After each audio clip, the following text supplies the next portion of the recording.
دوستوں، ریسزم کا ورڈ ہم نے کئی بار اپنی زندگی میں سن رکھا ہے، لیکن کیا ہم نے کبھی غور کیا کہ یہ ریسزم یا نسل پرستی کی شروعات کہاں سے ہوئی؟ کیا ہم نے کبھی اس بارے میں اندازہ لگایا کہ اس ریسزم کی وجہ سے کتنے لوگوں کی جانیں گئی؟ یقیناً ہم نے کبھی ایسا نہیں سوچا ہوگا۔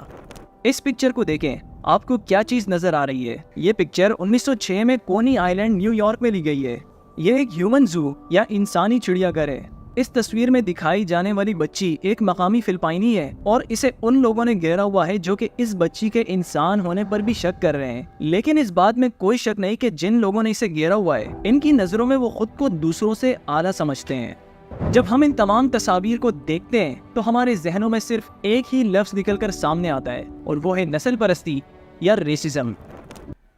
یہ سال ہے 2024 کا۔ ہم انسان آرٹیفیشل انٹیلیجنس، اسپیس ٹریول اور سائنس کے بہت سے شعبوں میں بڑی ترقی حاصل کر رہے ہیں، لیکن اتنی زیادہ ایڈوانسمنٹ ہونے کے باوجود بھی ہم نسل پرستی جیسے بنیادی مسئلے کو حل نہیں کر پا رہے۔ تھوڑی دیر کے لیے امیجن کریں کہ آپ ایک ایسی جگہ پر ہیں جہاں ہزاروں لوگ آپ کو انسان تک نہیں سمجھتے۔ آپ اگر ان کے سامنے مر بھی جائیں تو بھی ان کو کچھ فرق نہیں پڑے گا، کیونکہ آپ ان جیسے نظر نہیں آتے۔ آج کی اس ویڈیو میں ہم جانیں گے کہ نسل پرستی کی شروعات کہاں سے ہوئی، تاریخ میں اس کی وجہ سے کتنی تباہی پھیلی اور آج کتنی تباہی پھیل رہی ہے، اور آخر میں ہم جانیں گے کہ 1400 سال پہلے اسلام نے اس ریسزم کا کیا سلوشن نکالا۔ ویڈیو کافی زیادہ انفارمیٹیو ہونے والی ہے، اس لیے اسے سکپ مت کیجیے گا۔ آئیے ان پکچرز کی طرف واپس چلتے ہیں جو کہ میں نے آپ کو پہلے دکھائی۔ آپ کی نظر میں یہ بچی کیا سوچ رہی ہوگی؟ اس بچی کو اندازہ بھی نہیں ہے کہ یہ یہاں کیوں ہے اور کس وجہ سے یہ لوگ اسے دیکھ رہے ہیں۔ ایک چھوٹی سی عمر میں اس بچی کے دماغ میں یہ بات فٹ کر دی گئی ہے کہ یہ سارے لوگ میرے ساتھ ہر قسم کی بدسلوکی اور ظلم کر سکتے ہیں کیونکہ میرے پاس ان جیسا رنگ یا میں ان کی نسل میں سے نہیں ہوں۔ یہ سارے لوگ ان لوگوں کو قدیم اور وحشی سمجھ کر ان کا مذاق اڑاتے ہیں، انہیں دوسرے رنگ، نسل اور ثقافت کا سمجھ کر انہیں آزادانہ زندگی بھی گزارنے نہیں دی جاتی۔ یہ ریسسٹ مائنڈ سیٹ کے لوگ کیا کرتے ہیں کہ پہلے یہ کمپیئر کرتے ہیں ان لوگوں کو اپنے آپ سے، اور پھر اپنے معاشرے کی برتری پر زور دیتے ہیں۔ انسانی چڑیا گھر ان سب میں سے صرف ایک ایگزامپل ہے جو کہ میں نے آپ کے سامنے پیش کی، یہ دکھانے کے لیے کہ انسان کس قدر ظالم ہو سکتا ہے۔ دنیا کے بڑے اور مقبول ترین شہر جیسے Paris, Hamburg, London, Milano, New York اور شکاگو میں ایسے انسانی چڑیا گھر بنائے گئے تھے۔ 1906 میں نیو یارک زولوجیکل سوسائٹی کے صدر میڈیسن گرانٹ نے برونکس چڑیا گھر میں اوٹا بینگا نامی شخص کو پنجرے میں رکھا۔ اوٹا بینگا کانگو کا باشندہ تھا اور اسے ایک اورنگوٹان، گوریلا اور چمپینزی کے ساتھ ایک ہی پنجرے میں رکھا گیا تھا۔ آپ کو پتہ ہے ایسا اس نے کس لیے کیا تھا؟ یہ شو کرانے کے لیے کہ انسان پہلے بندر ہوا کرتے تھے اور آہستہ آہستہ ایویلویٹ کرتے کرتے وہ انسان بننے کی طرف آئے، اور اس پنجرے میں اوٹا بینگا کو انسانوں کے قدیم آباء و اجداد کے طور پر پیش کیا گیا تھا۔ گرانٹ چاہتے تھے کہ لوگ اسے اسی طرح دیکھیں چاہے اوٹا بینگا کو کیسا ہی محسوس کیوں نہ ہو۔ اب یہاں پر ایک سوال ہے کہ کیا امریکہ میں صرف کالے لوگوں کے خلاف ہی اس طرح کے مظالم ہوا کرتے تھے؟ بدقسمتی سے نہیں۔ چلیے آپ کو تاریخ کے ایک ایسے دور کی طرف لے کر چلتا ہوں جب مقامی امریکیوں کا قتل عام کیا گیا تھا، جسے تاریخ میں دا انڈین میسیکر کے نام سے جانا جاتا ہے۔ جب امریکہ کو کولونائز کیا جا رہا تھا، یہ چیزیں تب شروع ہوئی تھی، اور آج تک یہ اندازہ نہیں لگایا جا سکا کہ اس قتل عام میں کتنے لوگ مارے گئے۔ کچھ لوگ سمندر کے اس پار میں سے آئے اور آپ کو آپ کی اپنی زمین میں اجنبی بنا کر آپ کے خلاف نسل کشی کرے، اور انہیں اس بات کا کوئی افسوس بھی نہ ہو کیونکہ وہ خود کو آپ سے بہتر سمجھتے ہیں۔ نسل پرستی براعظموں میں کینسر کی طرح پھیلتی جا رہی تھی، اور کچھ عرصے بعد اس نے اپنی جگہ آسٹریلیا میں تلاش کر لی۔ 1700 کی دہائی میں جب انگریز آسٹریلیا آئے تھے تو وہ دیکھتے ہیں کہ یہاں تو پہلے سے لوگ آباد ہیں جو کہ آسٹریلیا کے مقامی تھے۔ انگریزوں نے دیکھا کہ ان کا سکن کلر ڈیفرنٹ ہے، ان کا لباس مختلف ہے، اور وہ انگریزوں جیسے نہیں دکھتے۔ بس یہ چیزیں انگریزوں کے لیے کافی تھی ان کے خلاف ظلم کرنے کے لیے۔ اگر مقامی لوگ مزاحمت کرتے تو ان پر طاقت کا استعمال کیا جاتا۔ انگریزوں کے مطابق اس میں کوئی حرج نہیں تھا، اور اس وجہ سے ایک طرف قتل عام ہوا اور دوسری طرف نقل مکانی ہوئی، جس کی وجہ سے 100 سالوں میں مقامی آبادی میں 85% تک کمی واقع ہوئی۔ اس بات پر یقین کرنا بھی مشکل ہے۔ میرا یہ ماننا ہے کہ اگر ان لوگوں کو یہ علم ہوتا کہ آج سے 1400 سال پہلے کیا ہوا تھا تو اس طرح کے واقعات کبھی جنم ہی نہیں لیتے۔ لیکن آج سے 1400 سال پہلے آخر ہوا کیا تھا؟ 1 لاکھ سے بھی زیادہ لوگ ایک ایسے شخص کے الفاظ سننے کے لیے بےتاب ہیں جسے اللہ نے اپنا رسول بنا کر بھیجا تھا۔ یہ واقعہ تاریخ میں خطبہ حجۃ الوداع کے نام سے جانا جاتا ہے۔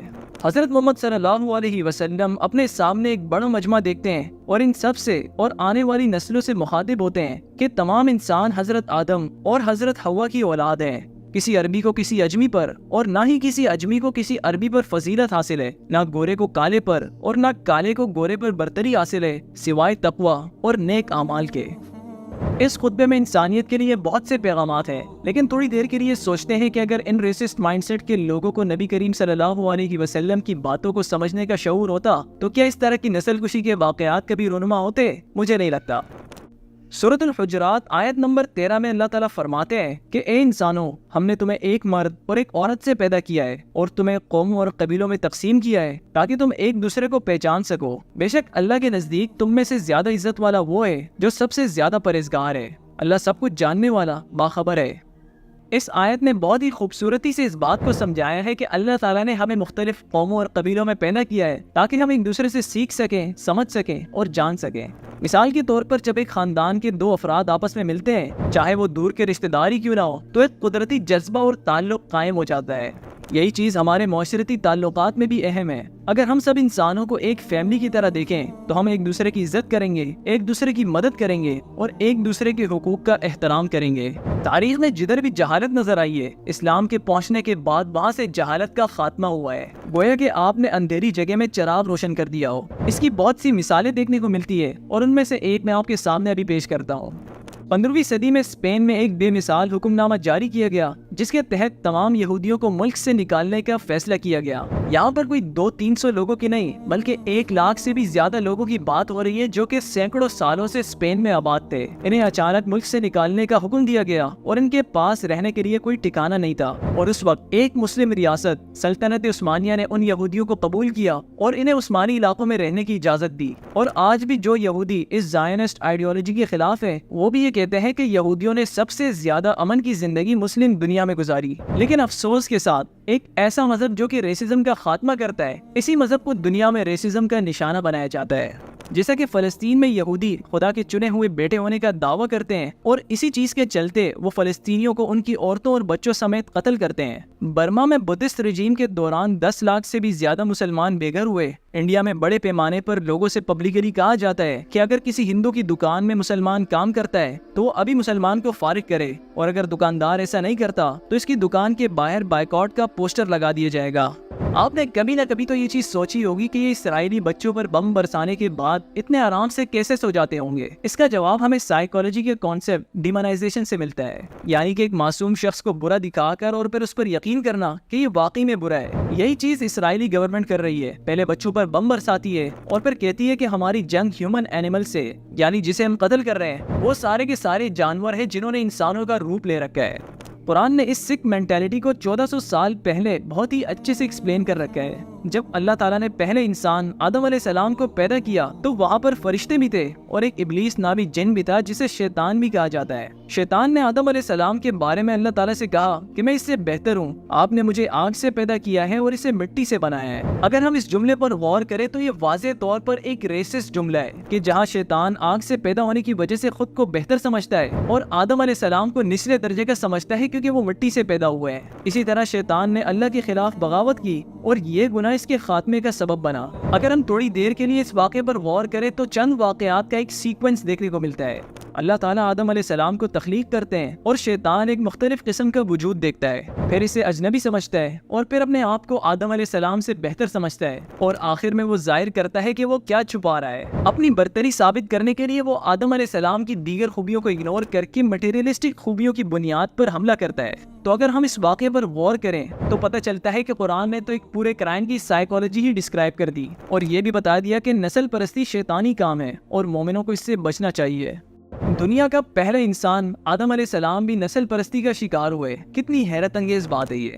اب یہاں پر بات کرتے ہیں ایک ایسے شخص کی جس کی اسلام قبول کرنے کے بعد پوری زندگی ہی بدل گئی، میلکوم ایکس۔ آپ نے ان کا نام یقیناً سن رکھا ہوگا۔ وہ ایک بلیک امریکن تھے جنہوں نے اسلام قبول کیا اور پورے ملک میں کافی مشہور تھے، لیکن ان برسوں میں انہوں نے سخت قسم کی ریسزم کا سامنا کیا اور وہ اس کا حل تلاش کرنے میں لگے ہوئے تھے۔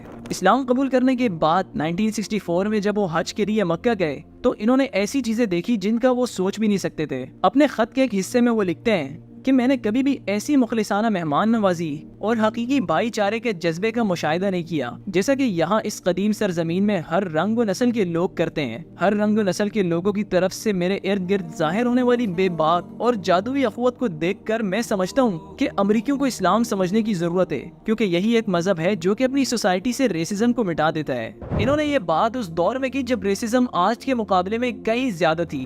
اسلام ہی وہ واحد مذہب ہے جو کہ اس دنیا سے ریسزم کا خاتمہ کر سکتا ہے۔ یہ اسلام ہی ہے جو کہ اس کانسیپٹ کو ختم کر سکتا ہے کہ رنگ برتری کی علامت ہے۔ یہ اسلام ہی ہے جو کہ معصوم بچوں پر نسل پرستانہ حملوں کو ختم کر سکتا ہے۔ ابھی تک جو میں نے سٹارٹنگ سے باتیں کی، یہ خطبہ حجت الوداع کا صرف ایک پارٹ تھا۔ قرآن کے اندر 6000 سے بھی زیادہ آیات میں سے صرف ایک آیت کا ترجمہ میں نے آپ کے سامنے رکھا، اور ہم نے دیکھا کہ کس طرح اس ایک آیت نے پورے مسئلے کا حل ہمیں بتا دیا۔ اس طرح قرآن میں بہت سی آیات ہیں جن پر اگر ہم تھوڑا سا بھی عمل کریں تو معاشرے کے سارے پرابلمز دور ہو جائیں گے۔ دوستوں، میں امید کرتا ہوں کہ آج کی اس ویڈیو سے آپ کو کافی کچھ جاننے کو ملا ہوگا۔ آپ کو یہ ویڈیو کیسی لگی مجھے کمنٹس میں ضرور بتائیے گا، اور اس چینل کو بھی ضرور سبسکرائب کیجیے گا۔ آپ سے ملاقات ہوگی ایک نئی ویڈیو میں، تب تک کے لیے اجازت دیجیے۔ اللہ حافظ۔